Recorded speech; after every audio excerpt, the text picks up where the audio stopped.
ಧರ್ಮಸ್ಥಳದಲ್ಲಿ ಶವ ಹೂತು ಹಾಕಿದ್ದೆ ಅಂತ ಆತ ಬಂದ. ಆದರೆ ಇದರ ನಡುವೆ ದೊಡ್ಡದೊಂದು ಟ್ವಿಸ್ಟ್ ಈ ಪ್ರಕರಣಕ್ಕೆ ಸಿಕ್ಕಿದೆ. ತನಿಖಾಧಿಕಾರಿಗಳು ಈಗ ಆತನ ವಿಚಾರಣೆಯಲ್ಲಿ ತೊಡಗಿದ್ದಾರೆ. ಈ ವೇಳೆ ದೂರುದಾರ ಭಯಾನಕ ವಿಚಾರವನ್ನ ಹೇಳಿದ್ದಾನೆ. ಇದನ್ನ ಕೇಳಿದ್ರೆ ದೂರುದಾರನೇ ತಪ್ಪಿತಸ್ಥನ?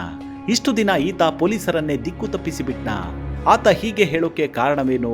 ಆತನ ಹಿಂದೆ ಇರೋದಾದ್ರೂ ಯಾರು ಅನ್ನೋ ಹಲವಾರು ಷಡ್ಯಂತ್ರಗಳು ನಡೆದಿದ್ವು. ಭೀಮನೆ ತಪ್ಪಿತಸ್ಥನ ಅನ್ನೋ ಅನುಮಾನ ಹುಟ್ಟಿಕೊಂಡಿದ್ವು.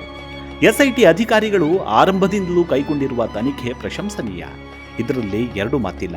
ಹೀಗಿರುವಾಗಲೇ ಅಧಿಕಾರಿಗಳು ದೂರುದಾರನ ಮೇಲೆ ಒಂದು ಅನುಮಾನದ ಕಣ್ಣನ್ನ ಇಟ್ಟಿದ್ರು. ಈ ಬುರುಡೆ ವಿಚಾರದಲ್ಲಿ ತಾನಾಗಿಯೇ ಮುಂದೆ ಬಂದಿಲ್ಲ.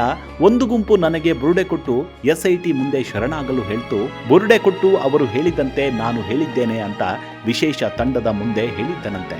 ಈತನಿಗೆ ಬುರುಡೆ ಕೊಟ್ಟವರು ಆ ಮೂವರು ಅನ್ನೋ ಪಿತೂರಿ ಷಡ್ಯಂತ್ರವನ್ನ ಅತ್ಯಾಚಾರಿಗಳ ಪರ ನಿಂತವರು ದೊಡ್ಡ ಷಡ್ಯಂತ್ರವನ್ನೇ ಹೆಣೆದಿದ್ರು.